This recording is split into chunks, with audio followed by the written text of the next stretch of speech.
Assalamualaikum warahmatullahi wabarakatuh. Dan selamat pagi Bapak Ibu guru yang kami hormati. Alhamdulillah.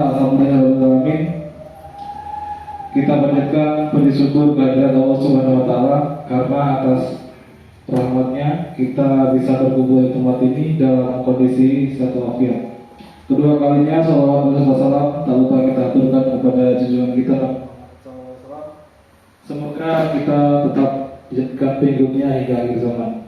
Baiklah Bapak Ibu, dalam kegiatan pagi ini kita akan melaksanakan kegiatan dengan judul Diseminasi Budaya Positif SMP Negeri 3 Mepana sebagai bentuk aksi nyata oleh Ibu Santi dan juga Ibu Fatimah SPD.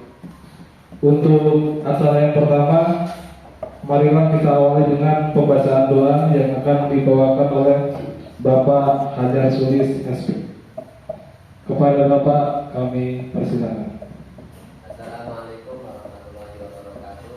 Waalaikumsalam warahmatullahi wabarakatuh. Sebelum kita mulai acara ini, mari kita berdoa semoga acara dapat berjalan dengan lancar dan bisa membawa manfaat bagi kita semua. Salah dunia walau dunia kita walau dunia ada al-fatihah.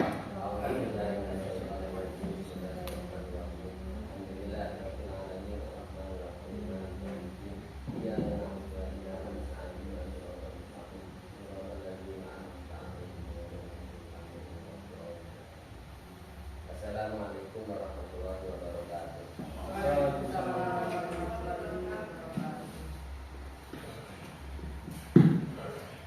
Kepada Bapak Hajar kami ucapkan terima kasih banyak. Lanjut ke acara yang selanjutnya yaitu sambutan Kepala Sekolah SMP Negeri 3 Mepana. Adapun dalam hal ini untuk sambutan diwakili oleh Bapak Dr. Andes Budi Sulistiono SPD. Kepada Bapak kami persilakan.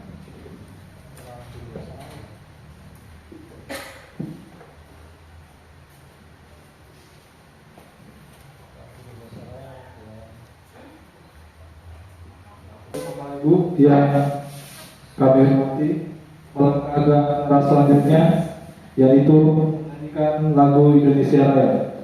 Hadirin dimohon berdiri.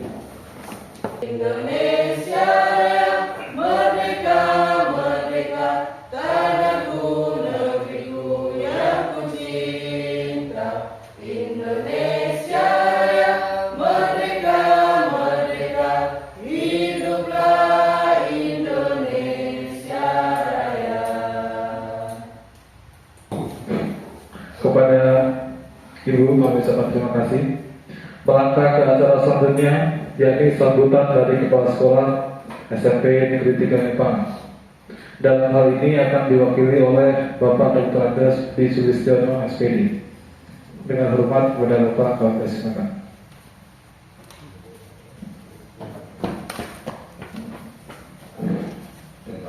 Assalamualaikum warahmatullahi wabarakatuh. Dan selamat pagi. Alhamdulillah, syukurillah pada kesempatan pagi hari ini kita sudah bersama-sama menghadiri undangan kedua ibu guru kita dalam rangka pengembangan atau diseminasi budaya positif. Yang sekarang harus tahu persis keadaan siswa, seperti apa siswa kita itu. Nah ini, ya. Jadi juga besok ini kita memakai budaya pakaian adat juga merupakan P5 kita. Besok ada koperasi dengan Pak Hajar. Besok untuk menampilkan kegiatan di kelas 7A dan 7C. Jadi itu salah satu juga pengembangan P5. Mudah-mudahan dan kegiatan-kegiatan ini nanti Bapak Ibu juga akan bisa mengalami seperti Bu Santi dengan Bu Fatimah dan akhirnya bisa memajukan sekolah kami sehingga anak-anak akan senang belajar di sekolah kita ini. Karena kalau saya lihat kebanyakan siswa itu dia malas membaca, ya, malas membaca untuk pembelajaran, sehingga kalau beri ulangan hasilnya ya seperti itu. Itu kami akan lihat di kelas yang saya ajar, baik kelas 8A, 9A, B, C itu malas dia membaca, literasinya dia susah. Barangkali itu dapat kami sampaikan, mudah-mudahan nanti dengan pemaparan kedua ibu guru kita, ya, yang dikatakan guru hebat, bisa lancar, bisa memenuhi apa yang dia inginkan dan dia berhasil. Saya akan sampai di sini. Wassalamualaikum warahmatullahi wabarakatuh. Dan selamat pagi.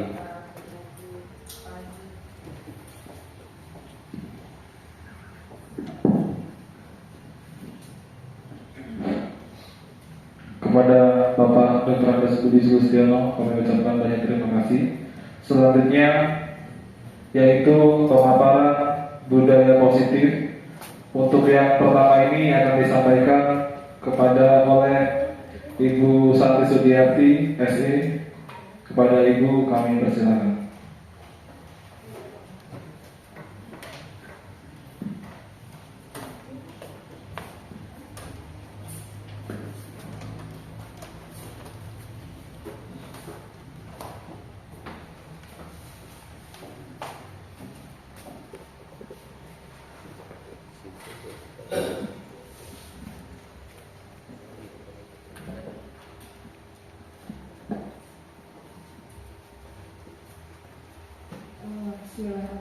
Assalamualaikum warahmatullahi wabarakatuh dan selamat pagi.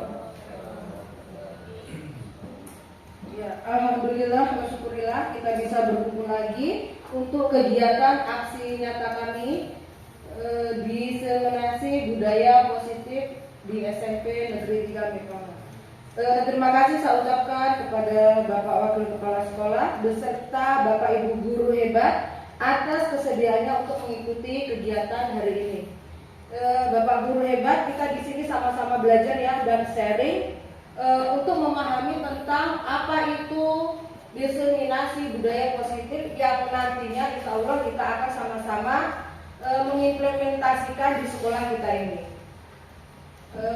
Sebelum masuk di diseminasi budaya positif ini,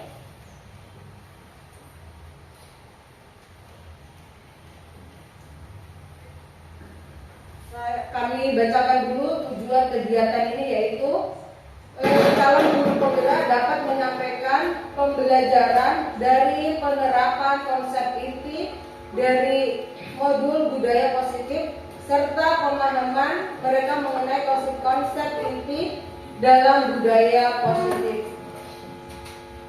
Sebelum kita masuk di pemaparan tentang budaya positif yang nantinya akan kita jalankan atau lestarikan di sekolah kita, marilah untuk penyegaran.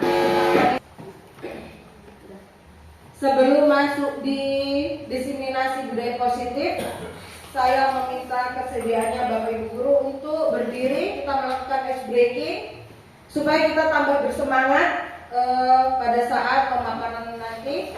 Saya meminta silakan berdiri. Kita menyanyikan lagu Profil Pelajar Pancasila. Iman dan bertakwa pada Tuhan Yang Esa dan berakhlak mulia, berkebinekaan global, gotong royong mandiri, kreatif dan bernalar kritis.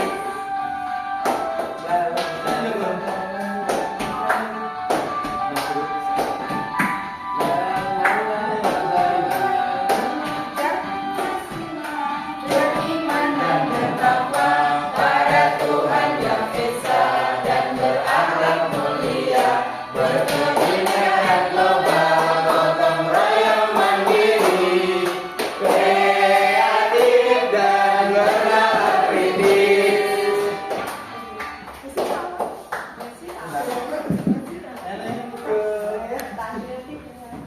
Ya, silakan Bapak Ibu duduk kembali.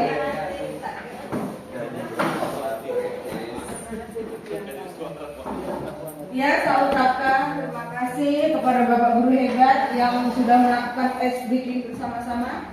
Kita masuk di diseminasi.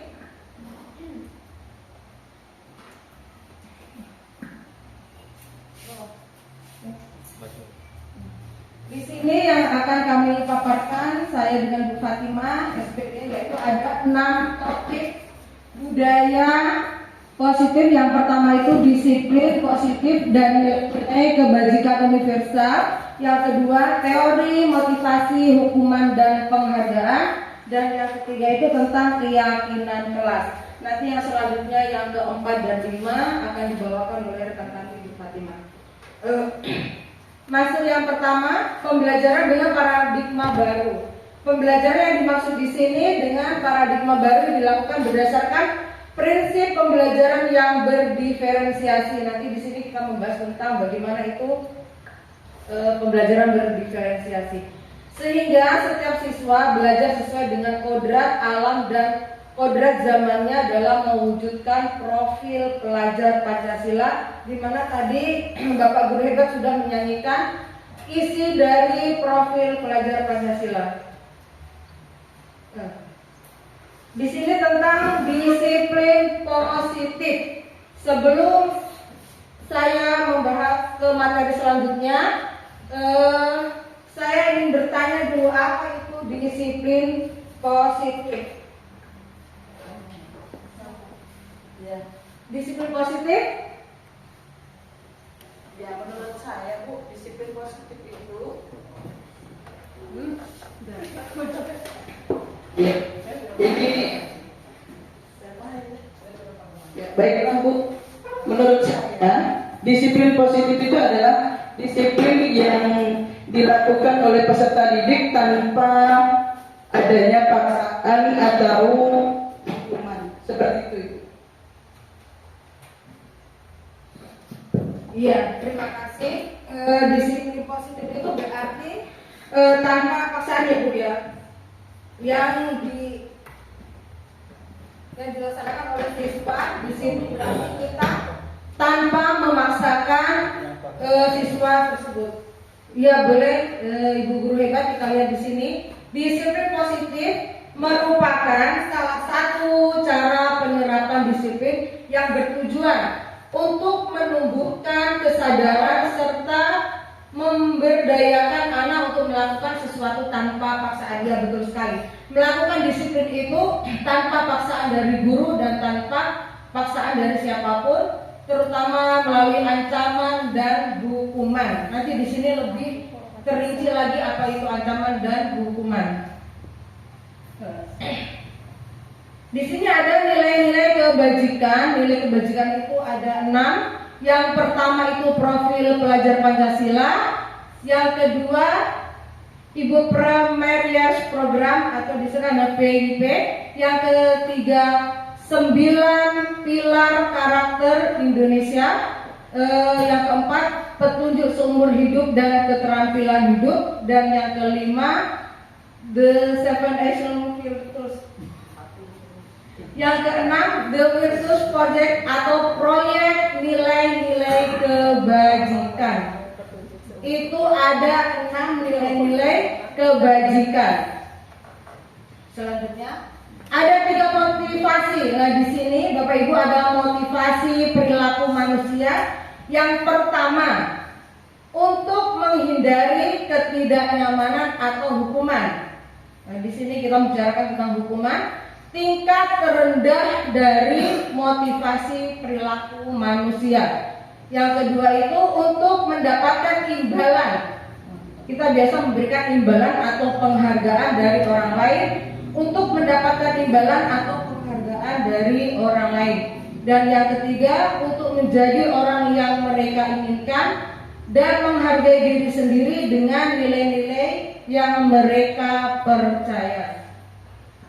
Itu merupakan 3 motivasi perilaku manusia. Nah, di sini Bapak Ibu kita bicara tentang hukuman. Apa itu hukuman? Biasa kita melakukan hukuman terhadap peserta didik atau murid ya. Di sini hukuman itu adalah tindakan yang diberikan akibat adanya pelanggaran yang dilakukan. Tentunya Bapak Ibu, kalau ada siswa yang melakukan pelanggaran tentu akan mendapatkan sebuah hukuman. Nanti di sini kita bisa mempelajari wajib tidaklah itu hukuman yang kita berikan untuk siswa apapun itu bentuknya. Ya, saya lanjutkan. Hukuman pada akhirnya akan mengakibatkan gagalnya identitas dari murid itu sendiri. Maksudnya hukuman itu nanti berdampak buruk terhadap siswa itu sendiri. Sesuatu yang menyakitkan harus terjadi. Tidak nyaman untuk murid dalam waktu lama. Perilaku pasif agresif meningkat, berlaku hanya di sebuah institusi murid, dan murid itu pasti akan membenci sebuah peraturan. Biasanya peraturan itu ada yang dibenci dan disuka. Kebanyakan muridnya kita itu membenci tentang peraturan. Selanjutnya dihukum oleh penghargaan. Menurut Al-Fiqh, wawancara ASCD Annual Conference Maret pada bulan Maret tahun 1995 mengemukakan baik penghargaan maupun hukuman adalah cara-cara mengontrol perilaku seseorang yang menghancurkan potensi. Berarti penghargaan itu dan hukuman itu bisa menghancurkan potensi untuk pembelajaran yang sesungguhnya.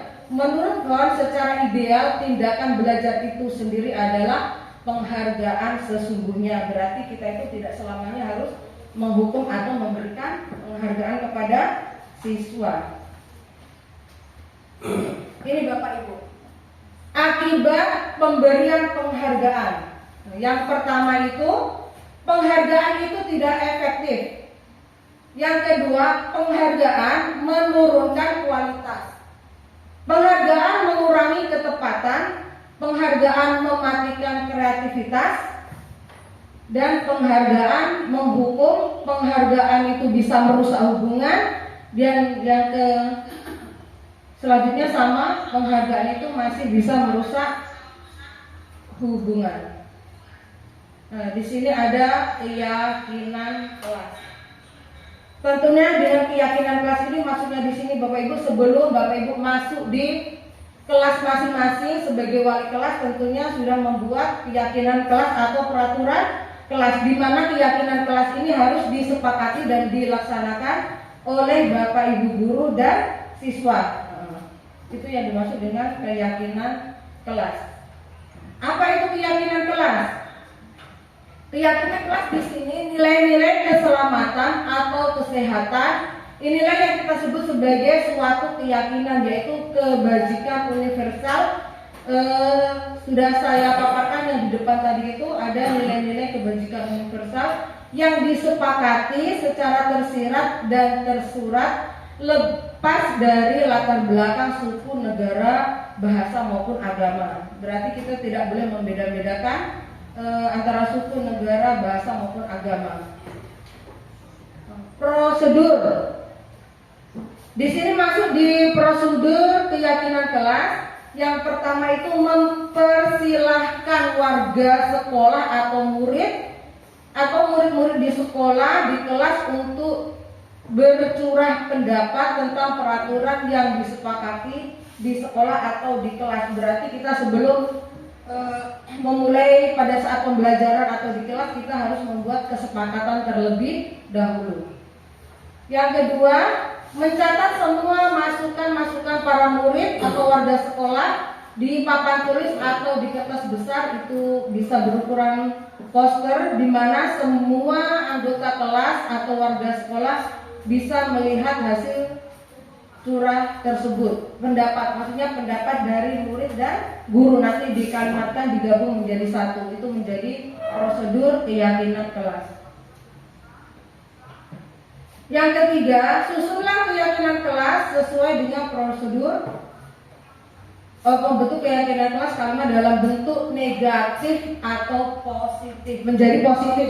Maksud dari kalimat dalam bentuk negatif menjadi positif ini, kalau di pendidikannya kita yang sudah kita jalani, sebaiknya jangan menggunakan kata jangan atau tidak boleh. Itu kan negatif. Kita harus menggunakan kalimat positif. Sebaiknya, contohnya, jangan membuang sampah. Sebenarnya tidak boleh pakai kalimat itu. Kita harus memakai kalimat positif. Sebaiknya membuang sampah atau silahkan membuang sampah di tempat yang telah disediakan, seperti itu. Yang keempat, ajak warga sekolah, murid-murid untuk menemukan nilai kebajikan atau keyakinan yang dituju dari peraturan tersebut. Yang kelima, sebaiknya keyakinan sekolah atau kelas tidak terlalu banyak, bisa berkisar antara 3 atau 7 prinsip keyakinan, asalkan keyakinan tersebut dilaksanakan. Yang keenam, semua warga kelas dipersilahkan meninjau ulang dan menyetujuinya dengan menandatangani keyakinan kelas, sekolah, atau kelas. Di sini ada contoh keyakinan kelas yang sudah dibuat. Yang pertama itu tepat waktu dan aktif di kelas. Yang kedua, bekerja sama menjaga kebersihan kelas. Dan yang ketiga, menjaga dan meletakkan barang sesuai tempatnya, mengerjakan tugas tepat waktu, dan saling peduli, menghargai, dan membantu satu sama lain. Ya, itu yang bisa saya paparkan. Ada 3 budaya positif yang insya Allah kita akan laksanakan sama-sama di sekolah kita. Bagaimana Bapak Ibu? Apakah ada tentang maksudnya pemahaman atau sanggahan tentang hukuman atau penghargaan dan lain-lain yang sudah saya paparkan tadi? Silakan.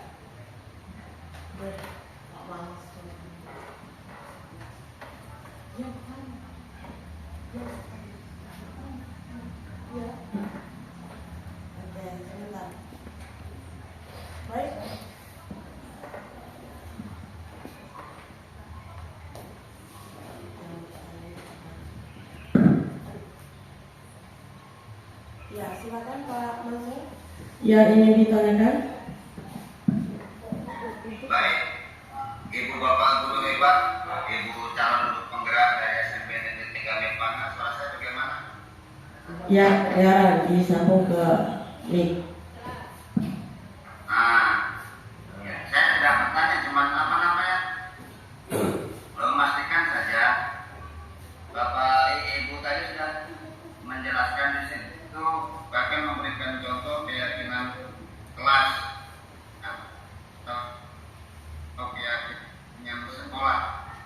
Nah, ini apa yang perlu saya tahu, sidang final yang dibuat oleh Bapak Ibu yang diterapkan di sekolah atau apa namanya di kegiatan berikutnya nanti masih ada penggalian keyakinan kelas atau keyakinan sekolah yang akan dilakukan.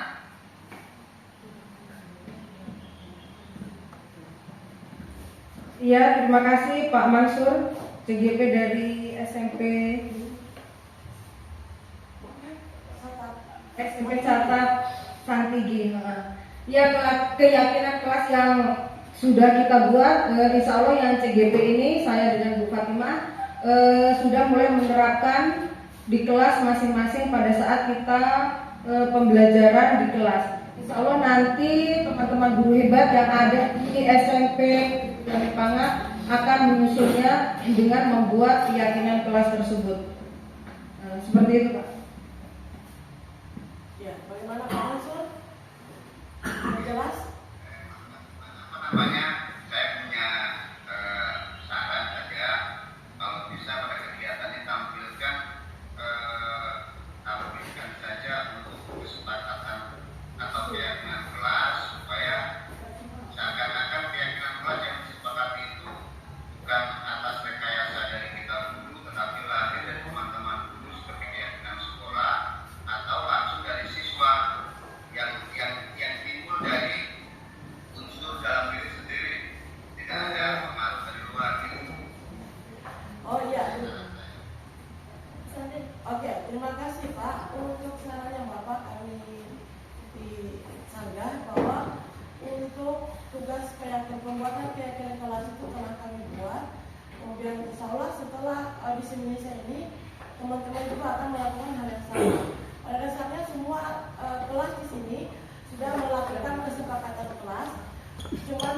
ditambah lagi pemahaman tentang motivasi dari dalam Pak. Terima kasih. Iya, terima kasih Pak. Saya tambahkan sedikit. Di sini alhamdulillah banyak sudah guru yang melakukan keyakinan kelas tersebut. Insya Allah kedepannya ini tinggal menjalankan. Yang penting sudah ada kesepakatan antara guru dan siswa yang kita ajar. Seperti itu Pak. Terima kasih Pak atas tanggapannya dan pertanyaannya. Saya ucapkan terima kasih banyak atas Pak Mansur.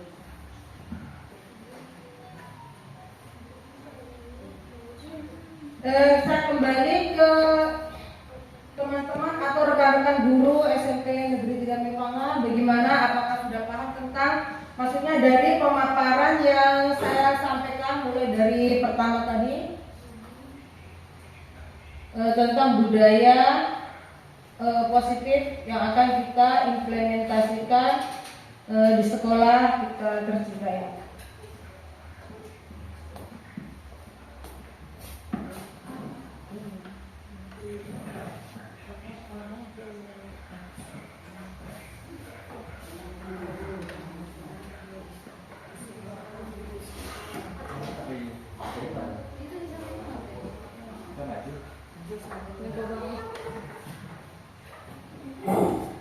Ya baik, jadi Bapak Ibu sekalian, terkait dengan yang sudah dipaparkan tadi, yang sudah dijelaskan dari CGP Angkatan 9, yaitu dari Bu Santi dengan Ibu Fatimah. Tadi terlebih khusus dari Bu Santi ya, baru dari Bu Santi. Terkait dengan keyakinan kelas ini Bu Santi, kalau boleh, saya itu, ini bukan bentuk pertanyaan ataupun saran, bukan seperti itu, tapi jika kira-kira tanggapannya dari Bu Santi atau dari Bu Fatimah ataupun dari teman-teman sekalian yang hadir pada pagi hari ini terkait dengan apa yang saya sampaikan ini.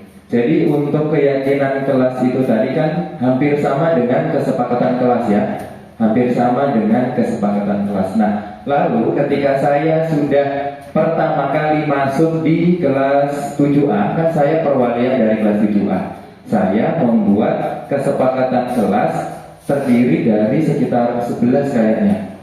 Nah itu menurut saya terlalu banyak. Mendengarkan tadi penjelasan di sini kan boleh kayaknya 3 atau sampai 7, 3 sampai 7 ya, 3 sampai 7. Tapi saya malah sampai sekitar 11 kayaknya. Sehingga menurut saya itu kayaknya malah jadi tekanan buat siswa-siswi, bukan kesepakatan tapi tekanan. Nah kira-kira bagaimana pendapatnya Bapak Ibu sekalian mengenai penerapan kesepakatan kelas itu? Apakah kesepakatan kelas itu saya kurangi dalam artian saya membuat kesepakatan baru dengan anak-anak hanya 3 sampai 7 atau sudah itu saja yang berlaku? Kira-kira harus dikurangi, kebuat kesepakatan baru, atau tetap yang sudah terlanjur 11, ya 11 saja dibiarkan begitu. Terima kasih. Wassalamualaikum warahmatullahi wabarakatuh.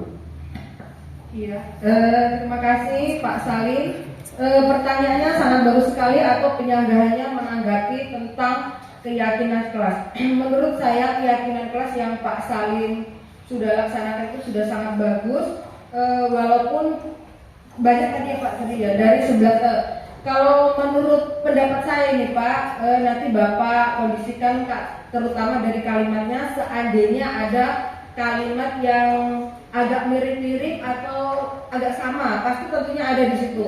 Mengapa sampai 11? Pasti saya yakin ada kalimat yang sama atau menyerupai. Nanti bisa Bapak rangkum menjadi satu. Bukan dibuat ulang, maksudnya disepakati lagi antara Pak Salim dengan wali kelasnya kelas 7A, muridnya nanti di situ bisa dikondisikan, bisa menjadi 7 lah atau 6. Kalau 3 itu kayaknya terlalu sedikit ya Pak ya. Jadi bisa 6 lah, boleh ikut kesepakatan kelas. Yang penting tujuan dari keyakinan kelas itu yaitu harus disepakati atau dilaksanakan antara guru dan murid, dan di sini tidak hanya murid yang melaksanakan, tentunya dengan guru juga akan melaksanakan keyakinan kelas yang telah disepakati tersebut. Iya, Itulah jawaban dari kami Pak Salim. Semoga bisa diterima dengan Pak Salim. Ya, terima kasih Bapak Guru hebat. Itulah paparan dari saya pertama 1 sampai 3 poin. Selanjutnya kita akan masuk di paparan yang kedua, masih berhubungan dengan diseminasi budaya positif SMP Negeri 3 Mepanga, yang tentunya nanti insya Allah kita akan bersama-sama ya Bapak Ibu untuk mengimplementasikan di sekolah kita ini supaya sekolah kita ini menjadi sekolah yang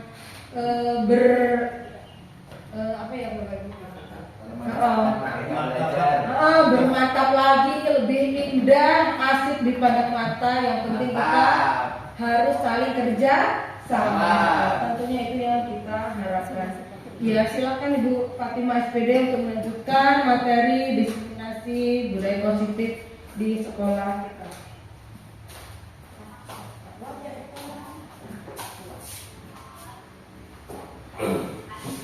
Ya, Assalamualaikum warahmatullahi wabarakatuh. Masih semangat Bapak Ibu? Mana suaranya Pak Gayu? Masih semangat Pak Gayu? Pak Adi? Oke, sebelum kita melanjutkan materi selanjutnya, saya ucapkan terima kasih pada Ibu Santi atas kesempatan yang diberikan kepada saya. Ya, saya minta Bapak Ibu kita melakukan ice breaking dulu ya. Kita melakukan ice breaking. Bapak Ibu diminta untuk berdiri. Silakan Bapak Ibu berpasangan. Iya. Ya, mungkin laki-laki dengan laki-laki. Terlalu jauh. Nggak apa-apa. Dengan Pak Budi di belakang.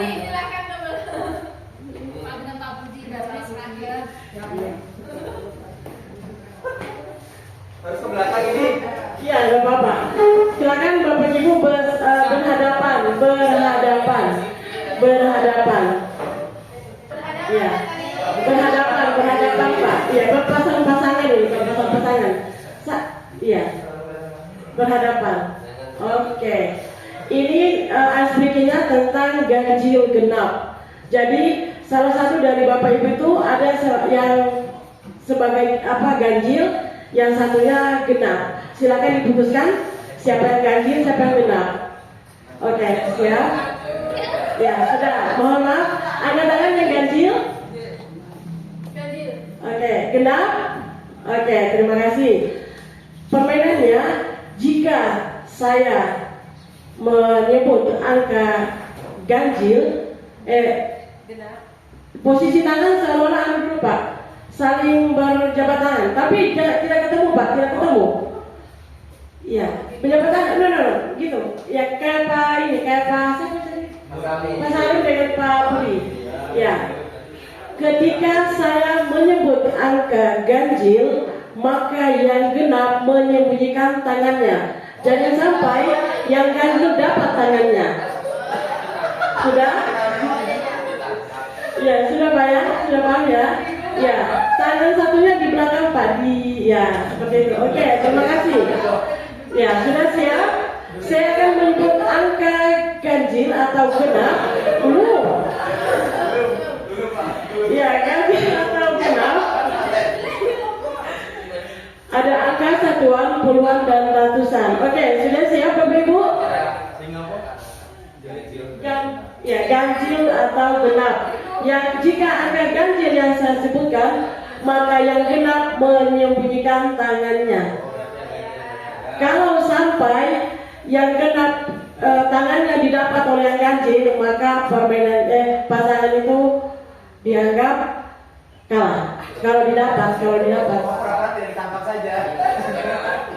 Oke, terima kasih. Oke, sudah siap Bapak Ibu? Oke. Siap. Kalau disebutkan genap. Kalau yang ganjil yang menyembunyikan tangannya, jangan sampai ketangkap. Itu. Oke. Sudah siap? Oke, sudah siap? Siap. 4.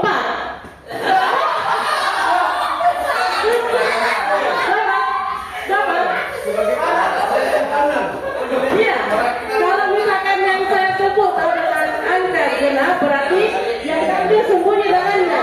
Jangan sampai didapat.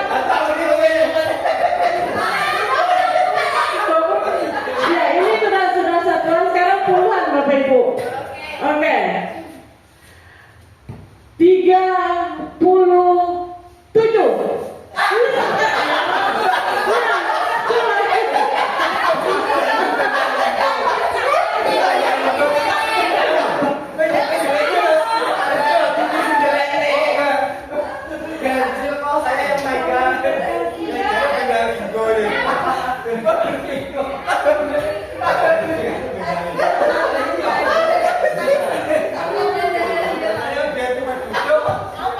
Cukup ya? Yang terakhir kita ratusan, Bapak Ibu. Yang terakhir, yang ratusan, Pak Budi. Terakhir Pak Budi, seratusan lagi. Oke, yang terakhir kita masuk di ratusan. 438. Tepuk tangan untuk kita semua. Semua adalah pemenang. Ya, terima kasih Bapak Ibu. Yang sembunyikan ganjil toh. Iya. Sama-sama nakal, sama-sama menyembunyikan. Aku sembunyi dia cuma. Oke, sudah. Oke. Ya, baik. Kita masuk ke seri selanjutnya, Bapak Ibu. Kita masuk ke kebutuhan dasar manusia dan dunia berlimpah. Apa saja sih kebutuhan dasar manusia? Ada 5 kebutuhan dasar manusia. Yang pertama itu bertahan hidup. Bagaimana manusia itu berusaha untuk tetap bertahan hidup. Kasih sayang dan rasa diterima. Kemudian ada kebutuhan yang namanya kekuasaan atau power. Kemudian kesenangan atau fun, kebebasan atau freedom. Selanjutnya, dunia berkualitas. Apa itu dunia berkualitas? Dunia berkualitas adalah tempat khusus dalam pikiran Bapak Ibu, tempat di mana Bapak Ibu menyimpan gambaran representasi dari semua yang Bapak Ibu inginkan. Bisa berisi orang-orang atau hal-hal apa saja yang terbaik dalam hidup Anda, Bapak Ibu, dan membuat Anda merasa bahagia dan terpenuhi kebutuhan dasarnya. Ya, selanjutnya mari kita sama-sama memahami tentang 5 posisi kontrol guru. Ya, yang pertama, mari kita sama-sama saling berbagi apa yang kami dapatkan, kami juga belajar. Kita berharap kita semua sama-sama belajar, Ibu. Yang pertama, ada posisi kontrol sebagai seorang penghukum. Seorang penghukum bisa menggunakan hukuman fisik maupun verbal. Orang-orang yang menjalankan posisi penghukum senantiasa mengatakan bahwa sekolah memerlukan sistem atau alat yang dapat lebih menekan murid-murid lebih dalam lagi. Nah, ini contoh dari kalimat yang sering digunakan oleh penghukum. Patuhi aturan saya atau awas. Kamu selalu saja salah. Selalu, pasti selalu yang terakhir selesai. Nah, akibatnya apa? Guru seperti ini senantiasa percaya hanya ada satu cara agar pembelajaran bisa berhasil, yaitu cara dia. Yang kedua, ini ada yang namanya pembuat rasa bersalah. Pada posisi ini, biasanya guru akan bersuara lebih lembut. Pembuat rasa bersalah akan menggunakan keheningan yang membuat orang lain merasa tidak nyaman, bersalah, dan rendah diri. Contoh kalimat yang sering digunakan, Dia menggunakan bahasa yang lebih halus, Bapak Ibu. Ibu sangat kecewa sekali dengan kamu. Berapa kali Bapak harus memberitahu kamu ya? Kemudian gimana coba kalau orang tua kamu tahu kalau kamu berbuat begini? Nah, akibatnya apa? Di posisi ini, murid akan memiliki penilaian yang buruk tentang diri mereka. Murid merasa tidak berharga dan telah mengecewakan orang-orang yang disayanginya. Selanjutnya, posisi yang ketiga adalah posisi kontrol sebagai teman. Guru pada posisi ini tidak akan menyakiti murid, namun akan tetap berupaya mengontrol murid melalui persuasi. Guru di posisi teman menggunakan hubungan baik dan humor untuk mempengaruhi seseorang. Jadi agak bercanda sedikit. Nah, ini Bapak Ibu contoh dari kalimat yang digunakan. Ayolah, ayo bantulah demi Bapak ya. Kemudian, ayo ingat tidak bantuan Bapak selama ini. Ya sudah, kali ini tidak apa-apa. Nanti bantu bereskan ya. Nanti Ibu bantu bereskan ya. Ya, ini posisi guru sebagai seorang teman. Murid akan tergantung pada guru tersebut. Efeknya begitu. Kalau nggak Bapak itu, kalau nggak Ibu saya nggak mau. Gitu. Jadi ada kecenderungan mereka menjadi tergantung pada guru tersebut. Yang keempat adalah pemantau. Memantau berarti mengawasi. Pada saat kita mengawasi, kita bertanggung jawab atas perilaku orang-orang yang kita awasi. Ya, seperti itu. Contoh kalimat yang digunakan. Peraturannya apa? Gitu. Apa yang telah kamu lakukan? Sanksi atau konsekuensinya apa? Jadi efeknya adalah jika seorang pemantau sangat mengandalkan perhitungan, catatan, data yang dapat digunakan sebagai bukti atas perilaku seseorang. Dan yang terakhir adalah posisi manajer. Posisi manajer adalah posisi di mana guru berbuat sesuatu bersama dengan murid, mempersilahkan murid, mempertanggungjawabkan perilakunya, mendukung murid agar dapat menemukan solusi atas permasalahannya sendiri. Bagaimana Bapak Ibu kalau posisi kontrol? Ya, ini contoh kalimat yang digunakan. Jika kamu memperbaiki ini, hal ini menunjukkan apa tentang dirimu? Apa rencana kamu untuk memperbaiki hal ini?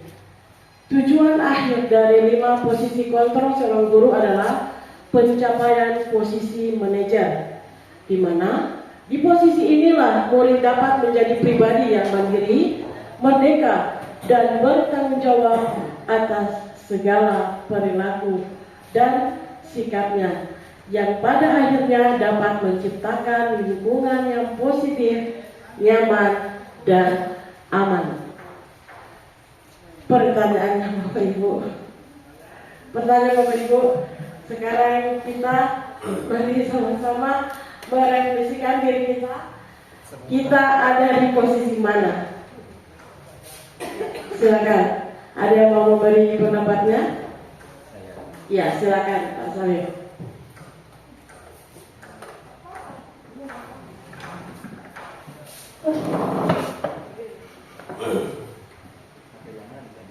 Sampai di posisi mana?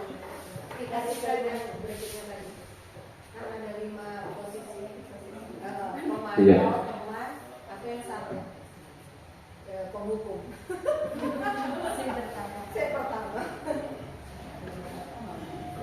Saya ada di posisi 1 dan 2. Saya. Iya, kalau saya pribadi, jadi terima kasih atas kesempatan yang diberikan kepada saya. Jadi terkait dengan posisi kontrol seorang guru, kalau saya kayaknya selain di nomor 5, kayaknya yang nomor 5 sangat sempurna bagi saya, yang seharusnya dilakukan oleh seorang guru, yaitu posisi manajer yang apa tadi yang 5, manajer membuat siswa bertanggung jawab atas perilakunya. Tadi kan yang nomor 5. Tapi kayaknya yang di nomor 5 saya memang tidak pernah melaksanakannya Bapak Ibu sekalian. Yang lebih sering tapi di nomor 1. Lebih nomor 2 apa nomor 2 tadi? Coba nomor 2. Membuat merasa bersalah. Membuat merasa bersalah.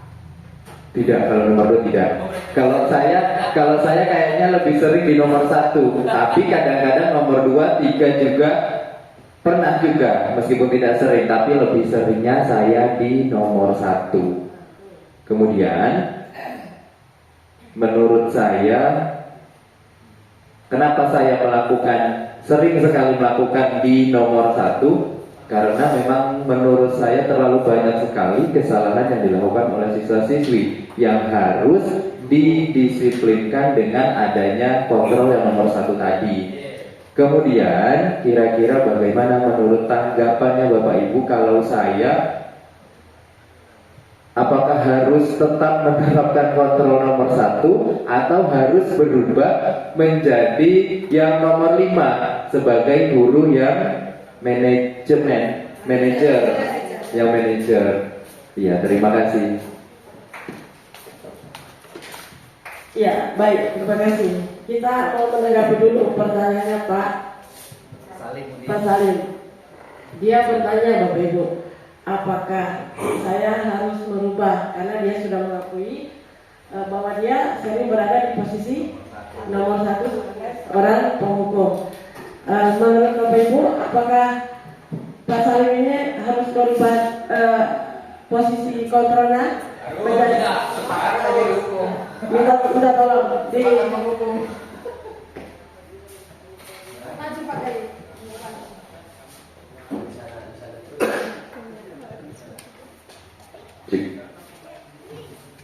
Jadi saya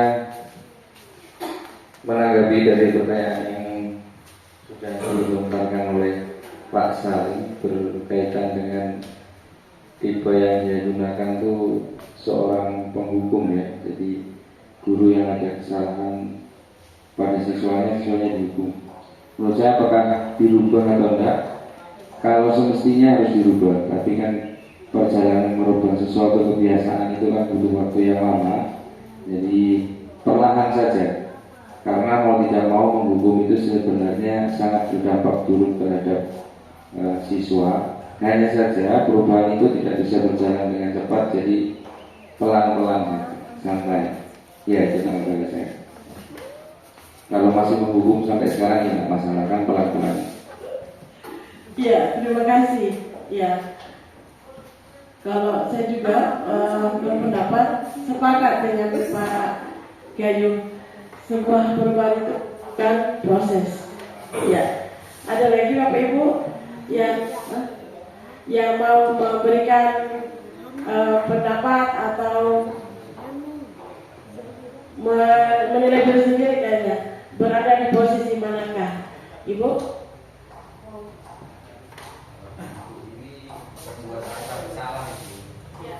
Iya.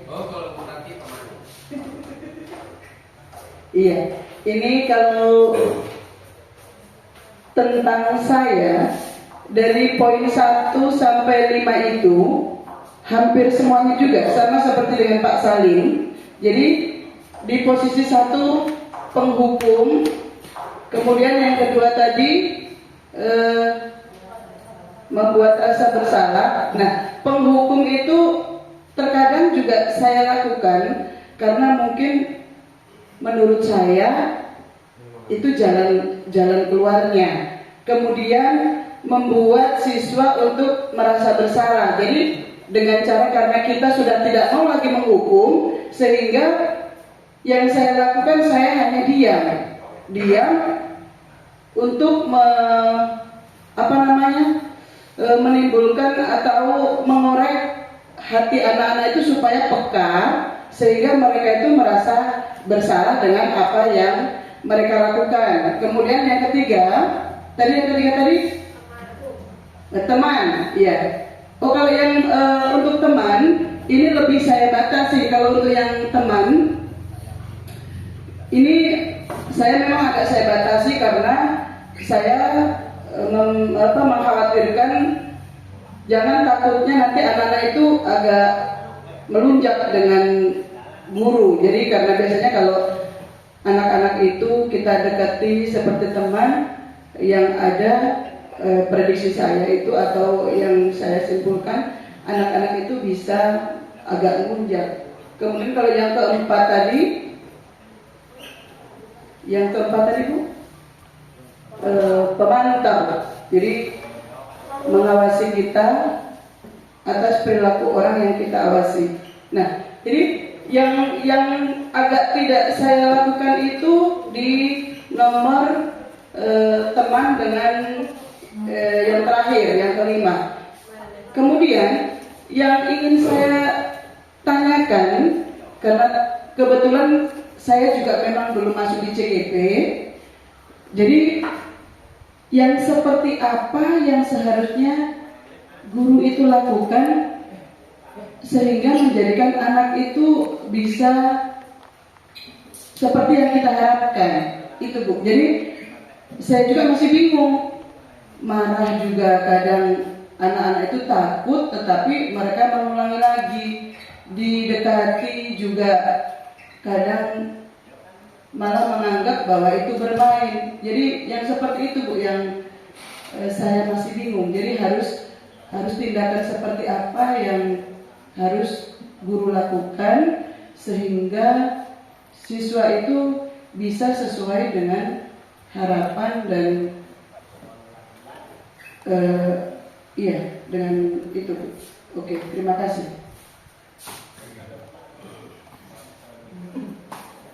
Ya. Ya, terima kasih. Pertanyaannya dari Ibu Suprakti. Pertanyaan beliau, apa yang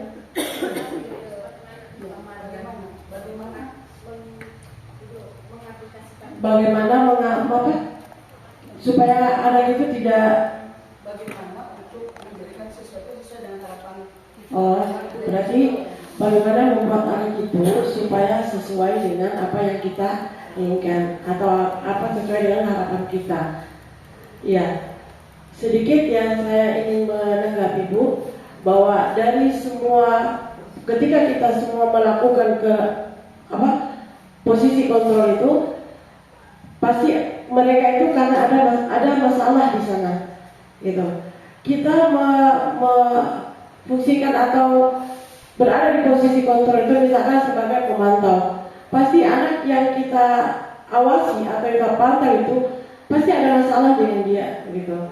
Nanti insya Allah sebentar kita akan mendapat lagi memahami seperti itu di materi tentang segitiga restitusi.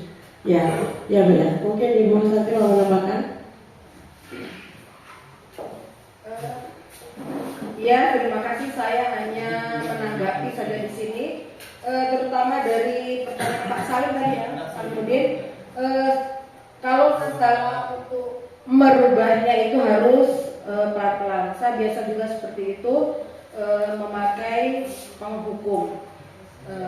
Kita harus mulai dari diri sendiri. Kita harus menumbuhkan rasa kasih sayang kita kepada murid-murid yang kita didik. Di sini kan sesuai menurut filosofi Ki Hajar Dewantara, kita itu mendidik itu menuntun anak-anak itu sesuai dengan kodratnya yang ada dalam dirinya, seperti itu. Ya, dari Ibu Suprakti, kalau saya menanggapi tadi itu ada 5 posisi kontrol ya Bu ya. Ibu itu mempertanyakan kalau kita selalu berada dalam posisi teman, kita biasanya selalu diunjak dasarnya Ibu ya. Itu anak jadi melawan sama kita atau tidak menghargai kita. Kalau menurut pendapat saya di sini kita harus maksudnya kita harus mengetahui dulu Bu, anak itu kesalahannya seperti apa, kita harus tahu dulu Bu. Seperti itu kesalahannya itu, contohnya dia melanggar tidak memakai atribut atau tidak melaksanakan tugas di kelas atau seperti apalah kesalahan murid tersebut, kita harus mengidentifikasi terlebih dahulu siswa itu membuat kesalahan itu seperti apa. Nanti mulai kalau guru sudah mengetahui, oh siswa ini salahnya di sini, kita bisa masuk di penghukum, teman, pemantau dan manajer. Intinya di sini kita harus mengetahui terlebih dahulu pelanggaran yang dilakukan oleh murid tersebut. Ya, seperti itu Bu. Kita kembalikan pada Fatimah. Ya, terima kasih kepada Ibu Santi. Bagaimana Ibu Suprati, cukup? Ya, yang terakhir saya meminta bagaimana pengalamannya Ibu Ismawati sebagai guru bimbingan konseling selama ini sudah menghadapi berbagai macam masalah dari anak-anak kita. Terima ya, diberikan berada di posisi mana?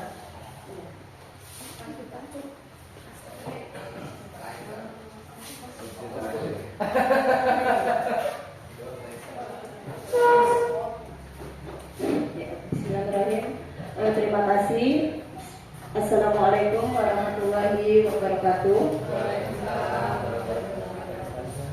Terkait dengan masalah siswa atau hukuman yang selama ini kita lakukan kepada siswa, ini kalau menurut saya ini untuk saya sendiri, saya pun masih menggunakan hukuman karena dan hukumannya itu tergantung dari perbuatan. Sebelum kita menghukum siswa, pasti ada pemberitahuan terlebih dahulu, peringatan, ada yang namanya surat pernyataan, dan itu akan dilaksanakan atau diberikan kepada siswa sebanyak 3 kali berturut-turut dengan masalah yang tidak sama, yang ringan tentunya. Tapi kalau untuk masalah yang agak berat atau mungkin justru sudah berat, sudah bukan hukuman lagi, tapi kita ada kerjasama dengan orang tua siswa. Itu kalau menyangkut hukuman. Dan untuk yang kedua, merasa anak itu bersalah ya, kalimat yang membuat anak itu bersalah, saya pun masih menggunakan itu karena dengan mereka merasa bersalah, mereka akan menyadari bahwa dirinya tidak selalu benar. Apalagi sekarang melihat kita menggunakan kurikulum merdeka yang semua harus mengikuti apa maunya anak, jadi tidak selamanya harus seperti itu. Ada batasan-batasan untuk mereka berbuat, begitu. Karena saya pun banyak mendengar dari orang tua, bahkan orang tua masih menyalahkan guru. Contohnya memberikan tugas yang sebenarnya di kurikulum ini siswalah yang aktif, tapi ternyata pandangan dari orang tua justru berbeda. Orang tua menganggap apa sih kerjanya guru? Kok anak-anak diberi tugas tanpa diberi contoh seperti itu? Terima kasih. Mungkin itu saya kira. Assalamualaikum warahmatullahi wabarakatuh. Warahmatullahi wabarakatuh. Ya, terima kasih.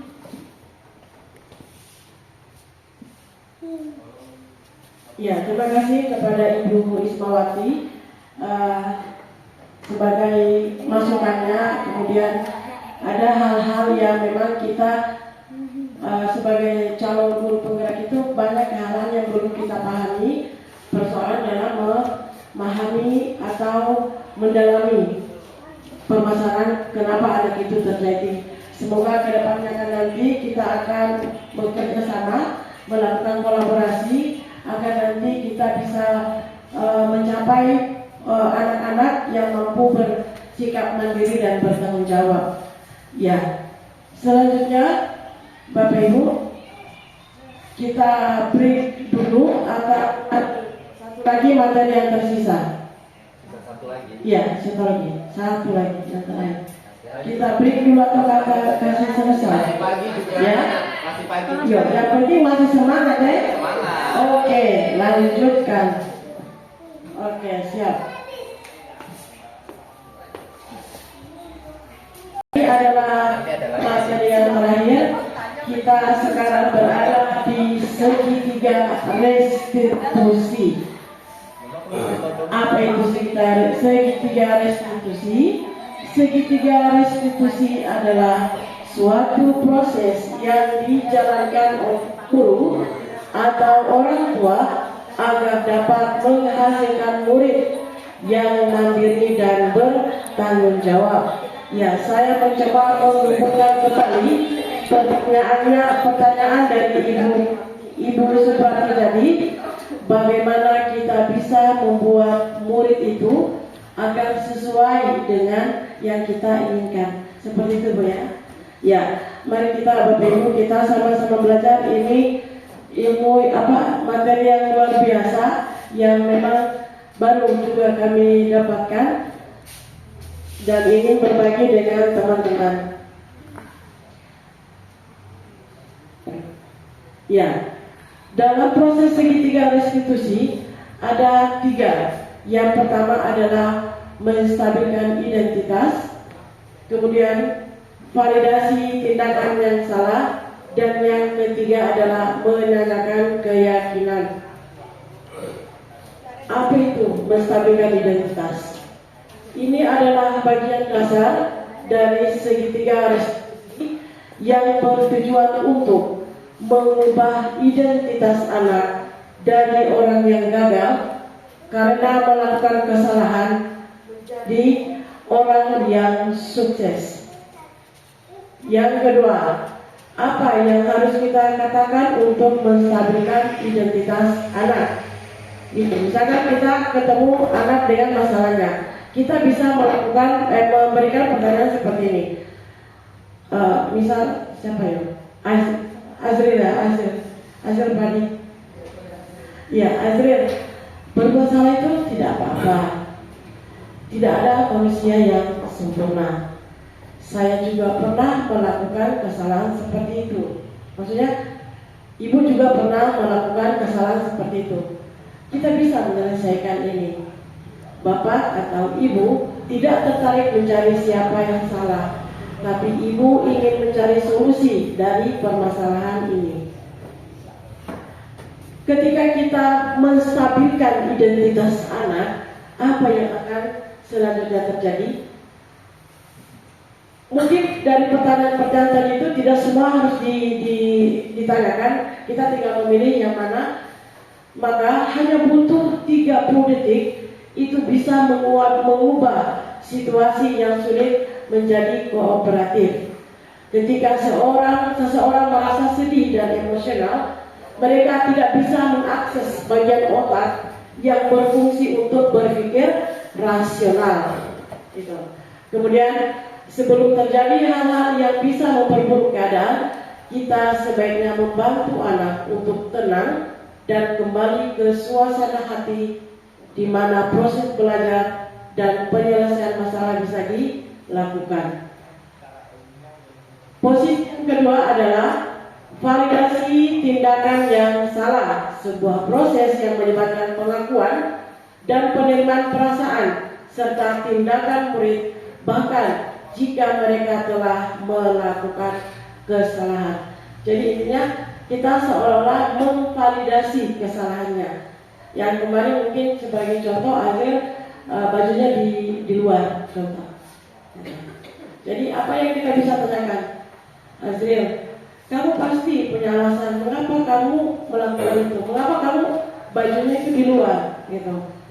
Dan tunggu anak tersebut, tunggu Azril menjawab pertanyaan itu. Kemudian kamu boleh seperti itu, bajunya di luar terus, tapi kamu harus menambahkan sikap yang baru. Kamu harus merubah sikap itu menjadi sikap yang baru, yang lebih baik. Apa yang terjadi ketika kita melakukan validasi kesalahannya? Guru juga harus memahami alasannya dan paham bahwa setiap orang pasti akan melakukan yang terbaik di waktu tertentu. Jadi ini maksudnya mungkin ada satu titik di mana seseorang itu membuat kesalahan dan pasti meyakini diri bahwa akan ada satu titik orang tersebut akan memperbaiki kesalahannya. Kemudian anak ini dipahami dan mereka bisa lebih terbuka. Jadi ketika kita melakukan validasi kesalahannya, maka insya Allah mereka itu bisa lebih terbuka. Dan yang terakhir adalah menanyakan keyakinan. Ketika identitas sukses telah tercapai dan tingkah laku yang salah telah divalidasi, maka anak akan siap untuk dihubungkan dengan nilai-nilai yang dia percaya dan berpindah menjadi orang yang dia inginkan. Jadi ini maksudnya adalah menanyakan keyakinan. Setiap anak pasti punya cita-cita, Bapak Ibu. Setiap anak pasti punya keinginan. Maka silakan Bapak Ibu menggali cita-cita itu, menggali keinginan mereka seperti apa yang mereka inginkan. Sehingga untuk menanyakan keyakinan itu, pertanyaan yang kita bisa tanyakan adalah apa yang kita percaya sebagai keyakinan kelas atau keluarga. Jadi setiap di kelas atau di keluarga pasti punya keyakinan. Misalkan di keluarga mengajarkan kita bertanggung jawab, maka kita di sekolah juga harus bertanggung jawab. Dan dia sudah tahu, misalkan kamu boleh tidak di rumah itu buang sampah sembarangan. Dia pasti ada rasa tanggung jawabnya itu. Jadi di kelas, di sekolah ataupun di rumah, mereka pasti setiap anak pasti punya keyakinan diri. Kemudian apa nilai umum yang kita telah sepakati? Ya, contoh tadi kayak yang sudah disampaikan Ibu Santi tentang keyakinan kelas, jangan meminjam barang teman. Kalau meminjam barang teman harus dikembalikan. Itu kan kesepakatan. Nah, kemudian apa bayangan kita tentang kelas yang ideal atau yang terakhir kamu mau jadi orang seperti apa? Misalkan kemarin yang saya contohkan itu isi Sabila Najah. Ya, Sabila Najah. Ketika saya mempraktekkan segitiga restitusi, saya bertanya, dia kasusnya kemarin kan saya minta nambah katanya. Terus saya tanya, saya bilang, ketika kamu apa sih cita-cita kamu? Kemudian menjawab, dia ingin menjadi seorang make up profesional katanya. Mua, menjadi mua katanya. Oke. Nah, kalau menjadi mua itu kan biasanya kalau pesta bilang pestanya acaranya jam 8. Nah, kebiasaan kamu yang sekarang kan sering terlambat, tidak ikut apel. Kamu mau merubah itu enggak? Bayangkan kalau kamu jadi seorang mua, kemudian pesta sudah dimulai, pengantinnya belum cantik. Kira-kira bagaimana? Dia itu menjawab, yang punya pesta pasti kecewa, Bu. Nah, disinilah letak keyakinan kamu yang harus kamu pegang kuat, bahwa untuk menjadi seorang makeup yang profesional, maka kamu bertanggung jawab atas apa yang sudah diberikan pada kamu. Dan di situ dia bilang, iya Bu. Ya. Itu contoh yang kemarin yang sudah sempat saya lakukan. Nah, apa yang diharapkan ketika anak sudah diberikan keyakinan? Ketika anak sudah mendapat gambaran yang jelas tentang orang seperti apa yang mereka inginkan, guru dapat membantu anak-anak tetap fokus pada gambaran tersebut, sehingga diharapkan mereka bisa lebih mandiri dan bertanggung jawab. Ya, terima kasih. Ada yang ingin menanggapi? Ya, silakan.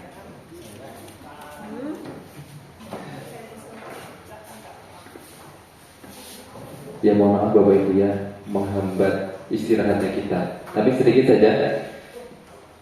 Tapi mungkin biasa saya kalau bicara tidak sedikit, maunya banyak.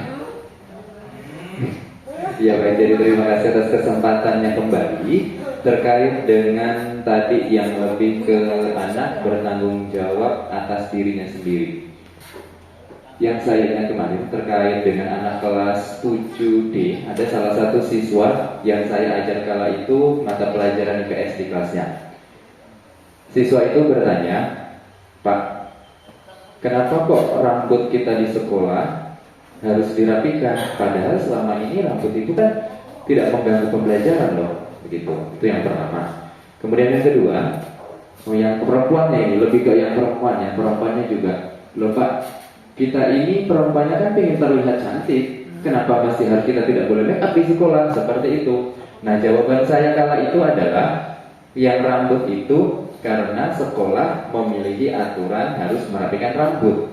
Nah, ketika saya jawab itu bukan seharusnya, berarti di dalam kurikulum Merdeka kita tidak memberikan kebebasan anak-anak karena kita masih memiliki aturan yang membuat anak itu merasa tidak nyaman karena rambutnya rapi kan. Mereka nyamannya dengan rambut yang panjang, mungkin seperti itu pikirannya mereka. Saya hanya sebatas menjawab karena sekolah itu memiliki aturan, yaitu aturannya merapikan rambut dengan ukuran sekian. Kemudian yang kedua terkait dengan siswa yang putrinya yang menanyakan, kok kita tidak boleh make up, padahal make up itu tidak mengganggu. Justru make up itu kan kita semakin enak dipandang, yang seperti itu. Saya hanya menjawab itu juga sudah aturan dari sekolah, karena saya bingung, saya juga mau jawab apa, karena memang benar make up itu tidak mengganggu mereka belajar. Justru ketika perempuannya terlihat cantik, terlihat lebih bersih, lebih rapi, ya kita juga kan enak mandangnya, yang seperti itu. Jadi kira-kira bagaimana tanggapannya terkait dari dua hal itu jika dikaitkan dengan kurikulum Merdeka yang yang lebih menekankan siswa lebih mengenali potensi yang ada di dirinya, atau lebih mendapatkan pengakuan apa yang mereka inginkan sendiri, begitu. Terima kasih. Ya, baik. Terima kasih pertanyaannya Pak Salim, bagus sekali. Tadi pertanyaannya, mengapa kita, yang laki-laki ya, rambutnya tidak boleh panjang, harus ada aturan tertentu, gitu. Yang kedua, perempuan kan maunya cantik, kenapa dilarang bermake up? Baik, sebelum saya menjawabnya, mungkin ada dulu teman-teman yang kasih bantu untuk memberi tanggapan. Pak Adi maju, Pak Adi. Ya, mungkin baru menanggapi itu. Karena orang ini hasilnya masih belajar. Cek tes. Terima kasih Bu Fatimah. Menanggapi pertanyaan yang disampaikan Pak Salim Udin barusan mengenai aturan sekolah, sebenarnya yang di masa-masa sekarang ini buat saya juga melihat cukup kontroversial, karena ada beberapa benturan pandangan antara kita sebagai tenaga pendidik dan siswa sebagai pembelajar itu sendiri. Namun saya melihatnya seperti ini. Sekolah itu adalah tempat di mana setiap warganya tidak boleh ada yang lebih tinggi dan tidak boleh ada yang lebih rendah. Artinya apa? Sekolah, pada masa saya memahami waktu sekolah itu merupakan tempat yang tidak boleh ada orang yang kelihatan lebih kaya dan tidak boleh ada orang yang kelihatan lebih miskin, kata kasarnya seperti itu. Artinya apa? Di sekolah semua itu harus seragam. Sekolah kan tidak memandang orang itu apakah dia lebih kaya, apakah dia biasa saja. Semua di sekolah harus tampak sama. Karena apa? Pendidikan yang ada di sekolah itu tidak pernah membeda-bedakan siapapun yang belajar di sekolah itu. Oleh karena itu, sikap keseragaman itu kemudian diturunkan dalam beberapa aturan-aturan yang akhirnya dimunculkan di sekolah. Seperti salah satunya sekolah mewajibkan kita untuk menggunakan seragam.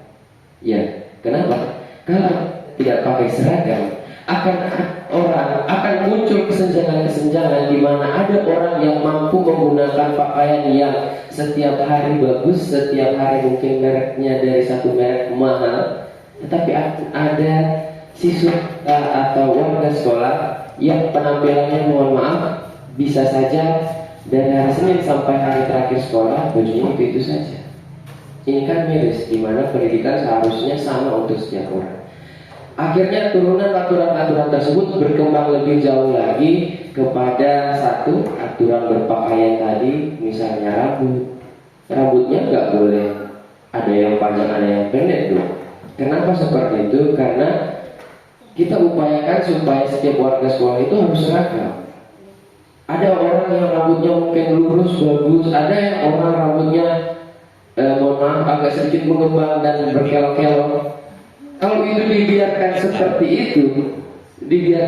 itu, maka sekali lagi kesenjangannya pasti akan muncul. Karena persepsi kita akan satu nilai itu jelas berbeda. Apalagi kita berbicara soal penampilan, estetika.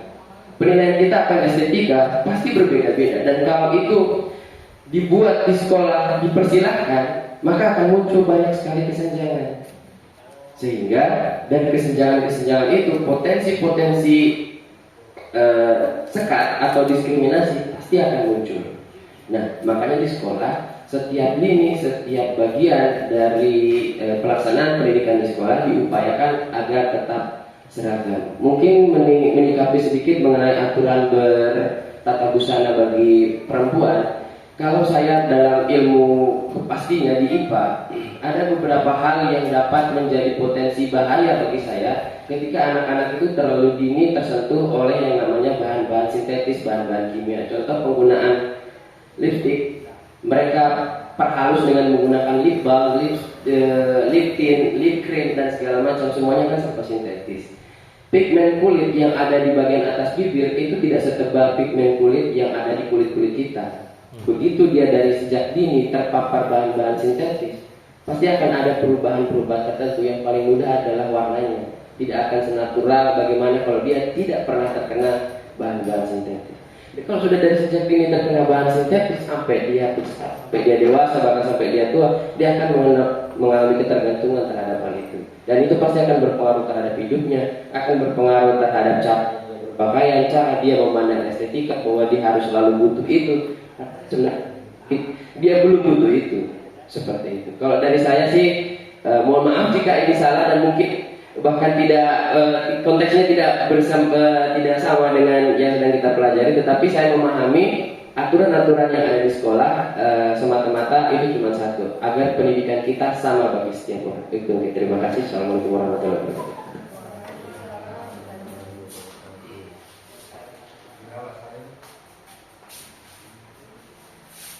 Ya, terima kasih Pak Adi penjelasannya. Jadi kita dapat ilmu ini.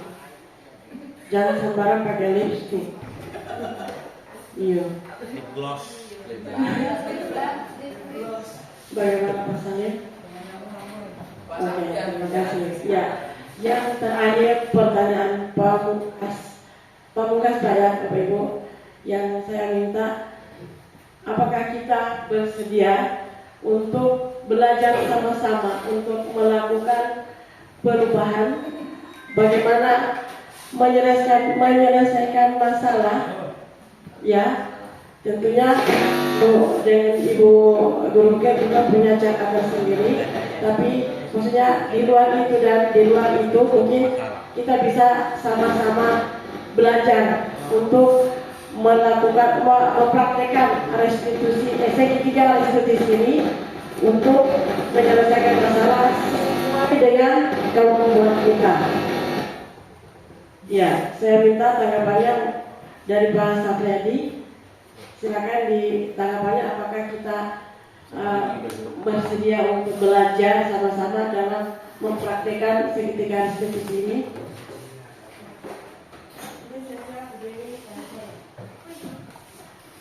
Assalamualaikum warahmatullahi wabarakatuh. Selamat pagi. Jadi apa yang disampaikan dari awal sampai hari ini terakhir hari ini, ya alhamdulillah ada yang saya tulis sedikit.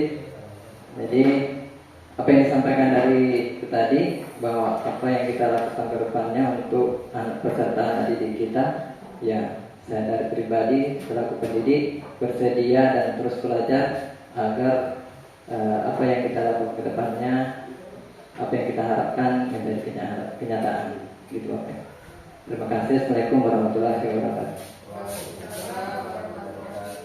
Ya, Ibu Dewi mau memberikan pendapatnya tentang segitiga restitusi. Kan kita selama ini pernah juga hadapi masalahnya anak kita.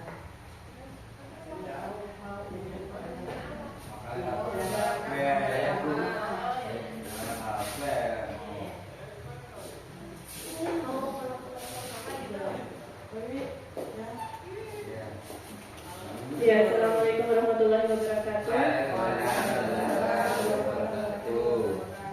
Ya, terima kasih atas waktunya tentang yang disampaikan oleh Ibu Fatimah tadi tentang restitusi segitiga ya. Segitiga restitusi ya, terbalik. Oh, bahasa Inggris. Ya, jadi menurut saya ya kita sepertinya memang harus melaksanakan itu untuk kebaikan sekolah, kebaikan kita semua, dan terutama kebaikan untuk siswa-siswi kita. Ya, mungkin itu saja yang dapat saya sampaikan. Terima kasih. Ya. Kepada Pak Hajar, silakan Pak.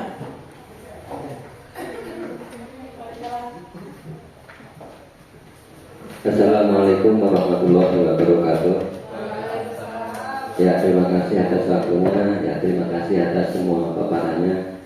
Ya, dari tadi saya merenung, ternyata begini ya, banyak ilmu yang saya dapat. Cuma masih bertentangan dengan hati kecil. Ya, terutama itu yang nomor 1 tadi, hukuman itu padahal my favorite menu itu. Pokoknya ada salah, hantam, sikat. Ya, itu tadi kan pertanyaannya apakah kita siap melaksanakan. Ya, kita berusaha untuk melaksanakan dengan segala ya perbaikan, dengan segala kekurangan. Ya, terima kasih. Assalamualaikum warahmatullahi wabarakatuh. Ya. Pak Salim katanya mau menambahkan. Bu Wiwi dulu. Ya, Bu Wiwi bisa Bu Wiwi. Ayo. Ya, bagaimana? Ada tambahan Ibu Wiwi? Oh, dia tidak ada tambahan. Ibu Isma ada tambahan? Cukup. Pak Salim? Pak Budi ada tambahan?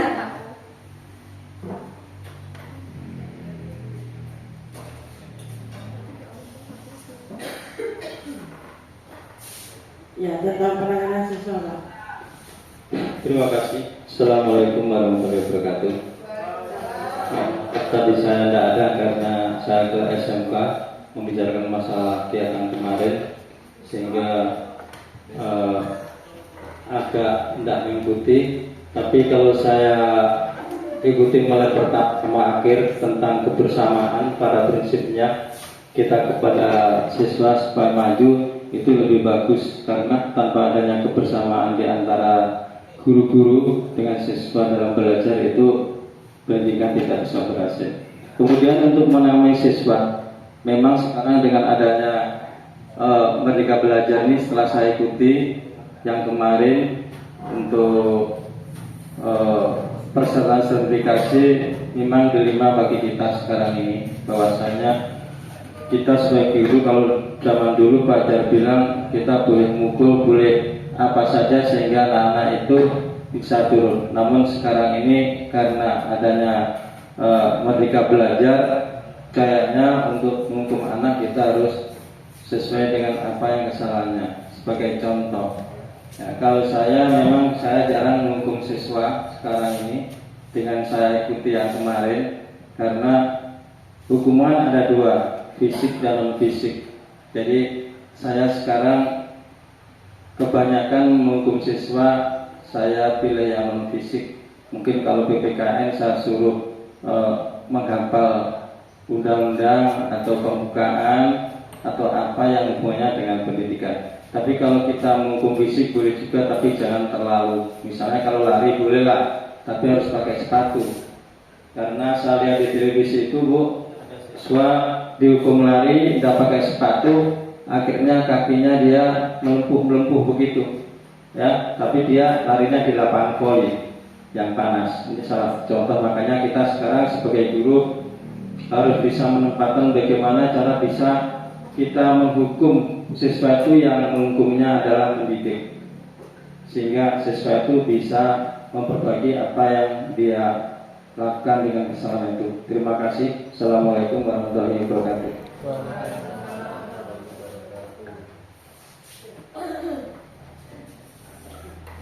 Ya, baik, terima kasih kepada Pak Budi atas masukan. Dan sebagai penutup, saya ingin menyampaikan semua yang sudah Bapak Ibu sampaikan itu adalah benar. Pokoknya intinya kita tidak ada yang benar dan tidak ada yang salah. Yang ada adalah kita sama-sama berproses melakukan perbaikan untuk menjadikan sekolah kita jadi lebih baik.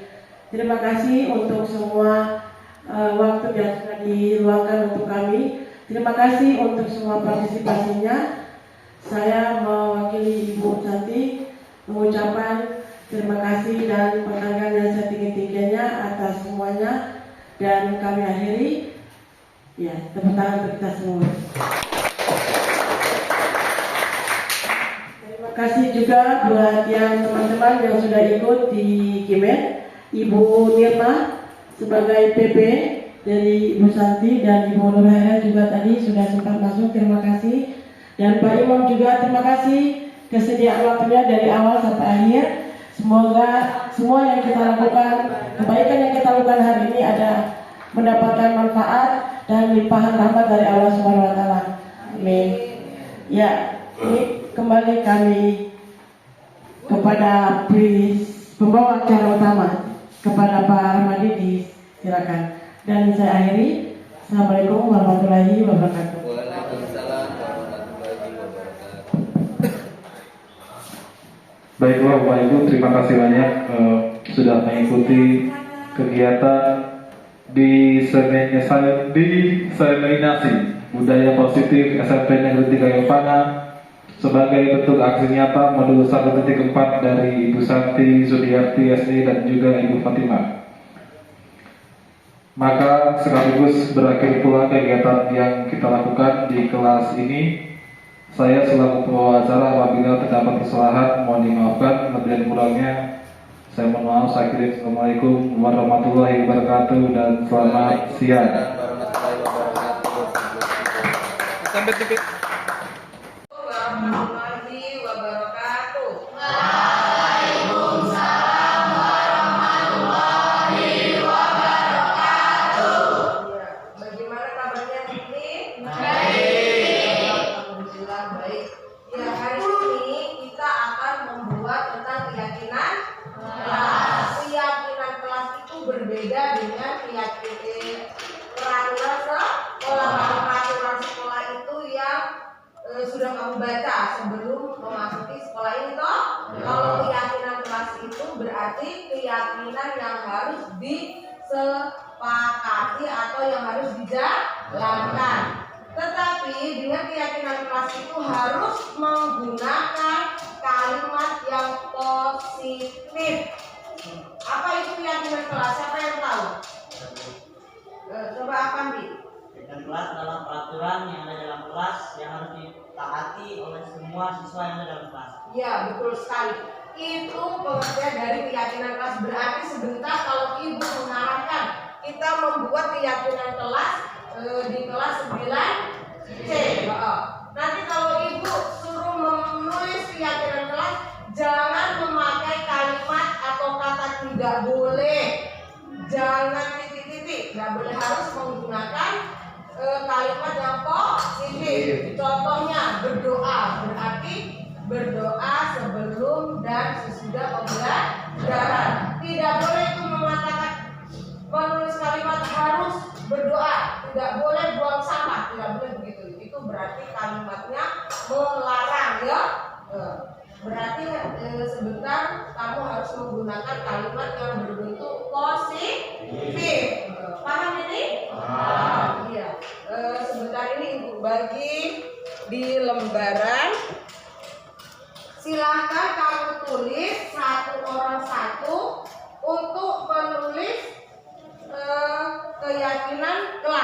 baru nanti disepakati bersama. Silakan. Ini ditempel berarti baca lagi. Ya, ini ibu tuh berarti begini ya, jangan sampai keliru. Kamu tulis di sini keyakinan kelas yang kamu harapkan di kelas 9C.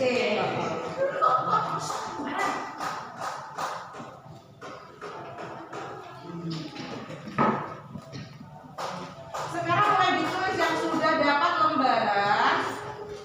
Yang sudah dapat lembaran silakan menulis.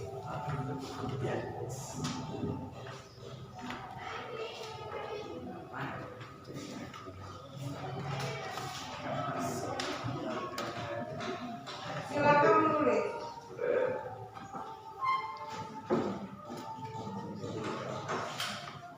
Kesepakatan kelas tidak boleh memakai kalimat jangan, tidak boleh harus memakai kalimat yang positif.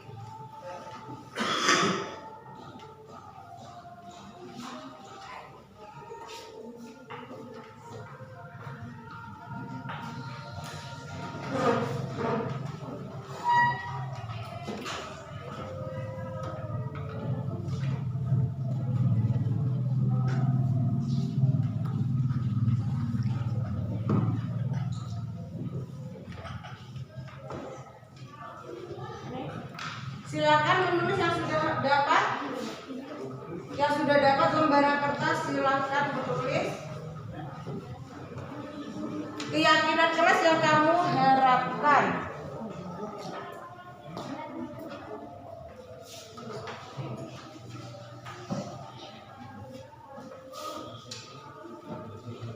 Sudah dapat semua? Ya.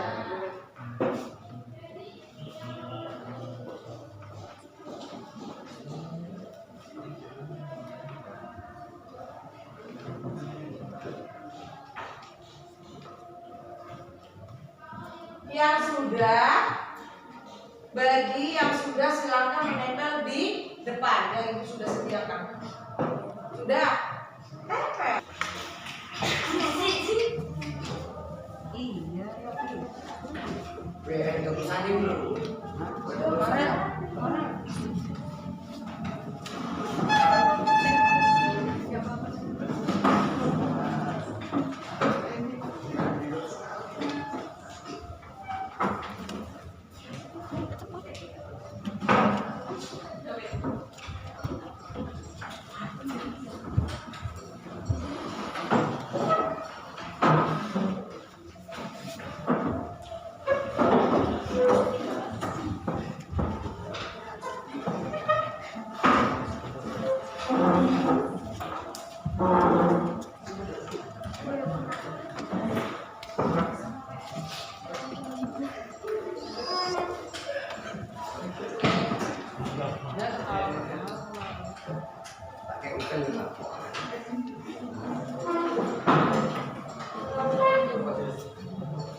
Lihat dulu sih, tidak mau. Ya, terima kasih. Kalian sudah menempel keyakinan berkelas. Berarti ini keyakinan kelas yang kalian harapkan. Ya begitu, Ibu. Satu-satu.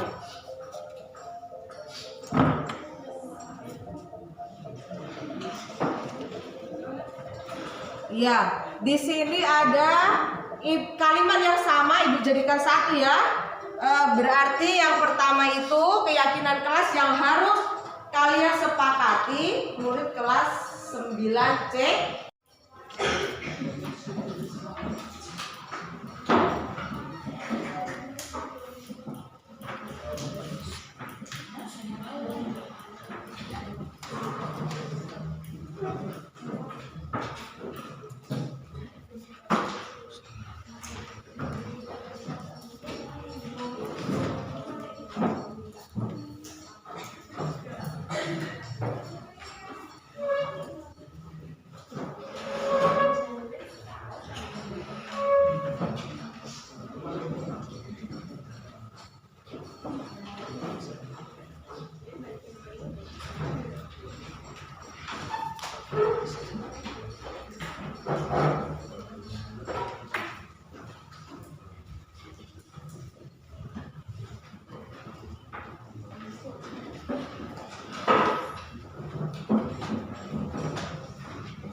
Berarti kelas 9C sudah memperoleh atau menyepakati keyakinan kelas yang harus disepakati dan harus dijalankan bersama.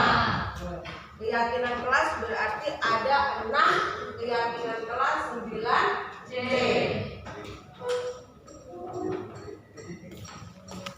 Saya Alfandi kelas 9C.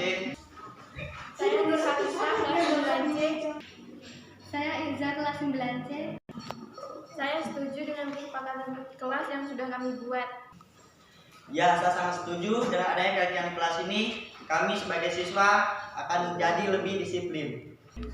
Saya senang dengan keyakinan kelas 9C dan semoga kelas 9C bisa menjalankan keyakinan kelas tersebut.